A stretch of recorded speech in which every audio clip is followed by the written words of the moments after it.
After the creation of the world, God sits in his well-furnished office with a book in his hands. In front of him stands a large table, symbolizing the earth. Trees grow on the earth, elephants walk, and primitive people live there. God rests his feet carelessly on the table and reads his book.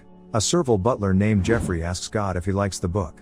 God replies that it only slightly satisfies his taste. However, God is pleased that the book contains a recipe for a black hole. The creator turns the page and, out of the corner of his eye, notices that the people of the earth have become lively. A primitive man had been rubbing a stick against a rock for hours. God finds what is happening amusing and is moved by the people's actions. Suddenly God notices that the man has managed to light a fire. The creator does not like this kind of independence at all. Furious, he wonders what epoch it is on earth. The butler tells him that they should still be 200,000 years away from getting fire according to plan. Out of rage, God orders Geoffrey to put out the fire. The butler carries out the errand without delay and blows toward the crowd. The people on the ground perceive this blowing as a powerful gust of wind, which immediately puts out the fire. They become frustrated and fall to their knees in helplessness. God calms down, picks up his book again, and mutters that the people are annoying him. He orders Geoffrey to drive them into the cave. Butler swipes his hand over the ground, affecting the elephant. The animals trumpet aggressively and run at the crowd of people. The frightened people hide in a cave. God notes that it would be good to shrink their brains.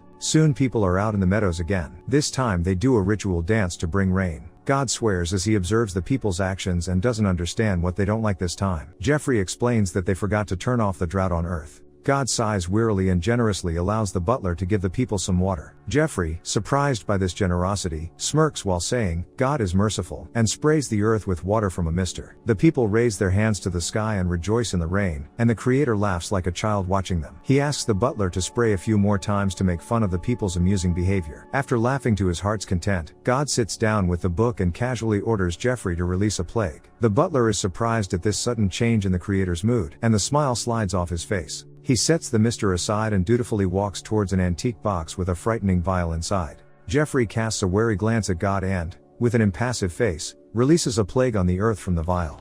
People immediately fall, groaning and convulsing. God looks blankly at the human suffering for a few seconds and then resumes reading his book.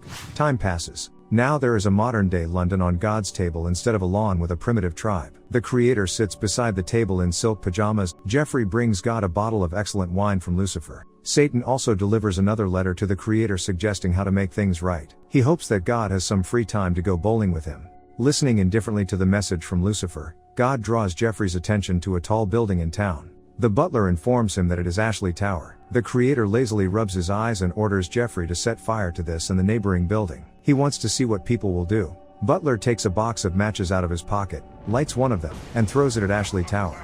God rejoices, praises Geoffrey for a perfect hit, and listens cheerfully to the people's cries. He watches enthusiastically as people run to the roof of the building, trying to escape the fire. He warms his hands over the flames and mimics the human cries for help. Police and fire trucks quickly approach the building. God asks Geoffrey what he thinks the people on the roof are thinking right now. Butler assumes they are thinking about their families and hoping to be rescued. The creator looks thoughtfully at the burning building and orders Geoffrey to send a twister or sucker at it. The butler guesses that he is talking about a tornado. Geoffrey notes that they are pretty rare in the city.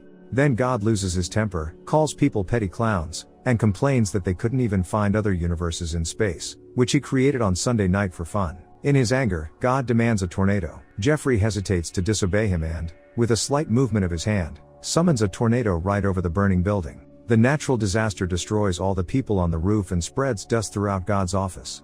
The creator coughs and orders the tornado to stop since it becomes hard to breathe in the room. When the dust clears, God is satisfied and asks Geoffrey to bring him some marmalade toast.